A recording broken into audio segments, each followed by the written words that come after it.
Olha, a pergunta do dia hoje: você já foi vítima de bullying na escola? O seu filho já foi vítima?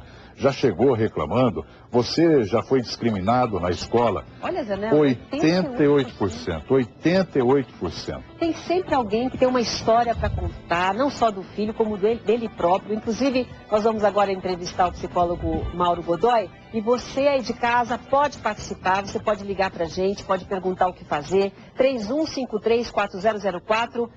Digite 5. Entre na opção 5 e você vai conversar com a gente a partir de agora, né? Ou torpedo, mande seu torpedo aí, a sua opinião na tela, 72261, mande o seu torpedo. Mauro, tudo bem? Prazer em receber. Oi, prazer é meu, boa tarde. O bullying, né, ele tem como características a agressão intencional e repetida. Então, um grupo de crianças coloca um apelido pejorativo numa outra criança.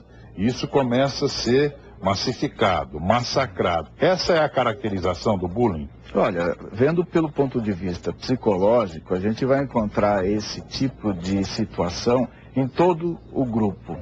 Qualquer grupo que você vê, por exemplo, um time de futebol, existe o elemento estrela, que é o Ronaldinho do time, é o bom. Mas existe também o pior de todos, o mais fraco, que não deveria estar lá, mas está e ninguém sabe por quê, que é a eminência parda. Normalmente, a pessoa que é escolhida como eminência parda acaba sendo o saco de pancadas, o mais fraco, o mais inferiorizado, o foco de tudo de ruim. Nós estamos acompanhando os torpedos, o 72261, você que está participando. Eu acompanhei enquanto o senhor estava falando. Isso deve acontecer com muita criança. Está gordinha, é discriminada, sofre o bullying na escola e não tem coragem de contar para os pais. E aí, doutor? É preciso qualquer tipo de repressão. Precisa alguém dizer basta, chega e fique no seu lugar. Mas alguém quem? Não entendi. Alguém que esteja acima dessa criança opressora. Veja só, se tem um menino na classe que é o mais forte, é o bonzão, tem que haver que seja o professor, que seja o policial. Tem que ter uma denúncia, então. Alguém maior tem que chegar e falar, olha, cala a boca e fica no seu canto. Senão, esse grande vai se sentir cada vez maior e vai levar todo mundo, no caso o grupo, a se opor contra a eminência parda, ou seja, o mais fraco. O bullying, ou a vítima, né, do bullying, pode chegar a transtornos a ponto de um estudante sul-coreano entrar numa escola americana e matar 32 pessoas? Essa é uma prova viva disso, claro que pode. Agora ele foi acumulando isso. Isso não acontece de repente. A criança, de repente, já entra daquele jeito. Não. É ao longo dos anos que ele vai sofrendo esse bullying e isso vai se tornando cada vez pior, é isso? Perfeito. Olha, existe um embasamento teórico a respeito disso, científico, que é inerente ao ser humano. Que eu quero dizer, daqui 200 anos, as pessoas vão continuar falando sobre esse assunto. Todo mundo passa, que é o momento dos 4 aos 6 anos de idade, que a criança passa pela fase fálica, onde descobre as diferenças sexuais. A menina se sente castrada, inferiorizada, aleijada. O menino que tem e se gaba por isso, ele se sente superior às meninas, só que tem um outro maior que fala, olha, eu também tenho e é maior. Aí tem outro maior ainda e fala, eu tenho e é maior. Uma criança que, por exemplo, é criada sem o pai, sem um indivíduo grande para mandar ele calar a boca, ele pode crescer se achando o bonzão, ele chega na escola e continua sendo o bonzão sem e limites, induz... né? Ninguém está acima dele. E ele põe isso na cabeça, ninguém está acima de mim, eu sou soberano e posso com todo mundo. A Maria Isabel da Silva está na linha, não? É isso? Não. Oi, Maria Isabel. Sim. Boa tarde. Boa tarde. Você tem filho na escola? Eu tenho, sim. E aí, seu filho já teve algum tipo de assédio do que nós estamos falando aqui, de bullying? Sim, ele tem uma dificuldade para se comunicar até um pouco, né? Ele tem 13 anos agora. Mas aí, numa escola estadual que ele estudou até a 5ª série, eu achei que ele não desenvolvia por causa das crianças, né? Os coleguinhas que tiravam sarro dele mesmo. Por ele ser quieto? Isso, ele era muito quietinho e tal. Obrigado pela participação. Vamos ver se Doutor Mauro aqui dá alguma palavra de alento aí, como proceder a O psicólogo aí, no caso, resolveria. O que essa criança está precisando é aprender a se defender. Essa criança e mais todas as crianças do mundo passam por fases na vida que vão se confrontar com outras crianças e vai existir esse tipo de competição, que até certo ponto é saudável, porque o mundo que a gente vive é competitivo. Mas aí no caso da senhora que ligou agora, o que ela fez? Para proteger, ela tirou o menino da escola. Aí ele vai colocar em outra escola, vai entrar em outra escola e vai ter o mesmo problema. E no caso não é essa falta questão. alguém ensinar essa criança a se defender. E o que é se defender? Confrontar quando tiver um confronto, sei lá, aprender a lutar ou simplesmente ignorar, olha, existe lei, existe Deus, existe alguém acima de mim e de você também. Então você não é soberano, eu não preciso te obedecer nem ter medo de você. Bom, outra pessoa que está com a gente é a Elaine de Barueri. Boa tarde, Elaine. Oi, boa tarde. Você já sofreu bullying? Alguém da sua família? Eu mesma, na faculdade, eu faço faculdade, infelizmente teria um seminário a ser apresentado e eu me ofereci como uma do grupo para apresentar o seminário e não pude por ter sotaque, porque eu sou do Rio de Janeiro. Nossa, e falaram pra mim, ela tem um sotaque de carioca. Inclusive na faculdade, raramente alguém me chama por Elaine, é carioca.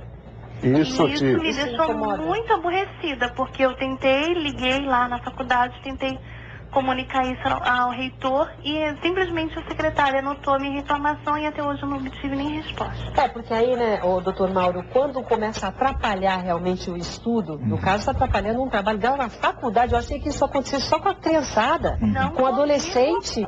A pessoa, como é que aprende a se defender disso, Mauro? Do mesmo jeito que aprende entre 4 e 6 anos, que é a hora certa de viver essa situação. Se impondo e acreditando que acima dela existem pessoas maiores para ajudá-las. Então, no caso, se eu não consigo resolver o problema, ou eu chamo meu pai, ou eu chamo a polícia, ou eu chamo alguma autoridade, que ela tem que existir. Não chama a Secretaria de Educação, porque não vai. A Secretaria de Educação, vamos corrigir aqui, inclusive, a Secretaria de Educação, ela orienta todas as escolas aos professores ficarem atentos a isso. Então seria, no caso, o professor, a autoridade, para prestar atenção, que também é uma obrigação do professor, não é só da aula, tem que prestar atenção no ambiente e ver quem está sofrendo esse tipo de coisa. Tem que ser olhado pelos professores, é isso? Exatamente. Eu queria dar uma dica aqui, preventiva. Qualquer grupo tem a iminência disso ocorrer. Do mesmo jeito que um se destaca positivamente, sempre tem um que se destaca negativamente. E esse aí é que vai ser potencialmente a vítima da discriminação, que a gente chama cientificamente de eminência parda. Ele vai acumulando esse sofrimento, ele vai acumulando... Ele é o motivo de chacota e qualquer tipo de humilhação. Se tem que pegar, pega ele. Então, mas ele vai acumulando isso, uma hora explode. Se ele perceber que está sendo personagem disso no grupo, presta atenção, sai do grupo, faz alguma coisa, recorre, pede ajuda, porque a tendência é de chegar nesse nível. O caso do rapaz aí, ele foi eminência parda durante um bom tempo e o outro fenômeno que acontece com o ser humano é da humilhação se reverter, que a gente chama de sublimação, e jogar a pessoa para cima para ela reagir contra aquele sentimento. É uma força muito grande que pode tornar a pessoa famosa, brilhar, como pode destruir a própria pessoa. Muita gente mandando aqui o torpedo, muita gente participando. Obrigada pela sua participação. Tem mais gente na linha? Boa tarde. Boa tarde. Quem está falando? É a Luzia de Santo André. Luzia de Santo André. Luzia, já aconteceu isso com você, com alguém da sua família? Aconteceu faz há uma semana, né? E eu queria tirar uma dúvida com o psicólogo para saber se eu agi assim da maneira correta, né? Eu tenho um neto de 12 anos e ele faz aula de inglês, né? Particular. E esses dias ele estava muito tristinho, eu conversando com ele, acabei sabendo que há uma discriminação na sala de aula. Então, como foi difícil conversar sobre esse assunto com ele, eu disse a ele que não se importasse com isso, porque todo mundo passa por isso a vida toda. E essa pessoa que estava discriminando ele não estava tendo tendo tempo de aprender o que ele estava aprendendo. E que um dia mais tarde, esse que estava discriminando ele, poderia um dia mais tarde ser o empregado dele.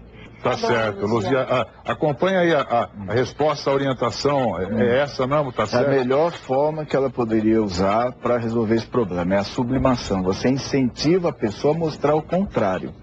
Agora, quanto ao apelido ou qualquer tipo de rótulo, um exemplo que a gente tem é aquele filme Cidade de Deus, que o sujeito fala assim, meu nome não é Dadinho, meu nome é Zé Pequeno. Quer dizer, ele trocou um apelido por outro apelido. Quer dizer, ele está impondo aquilo que ele quer ser. Tá certo. Obrigado, Mauro. Se funcionou com ele, por que não pode funcionar agradecendo com aqui os então outros? Mauro Godoy, Dr. Mauro Godoy, psicólogo clínico. Muito obrigado pela sua presença aqui, viu? Agradeço.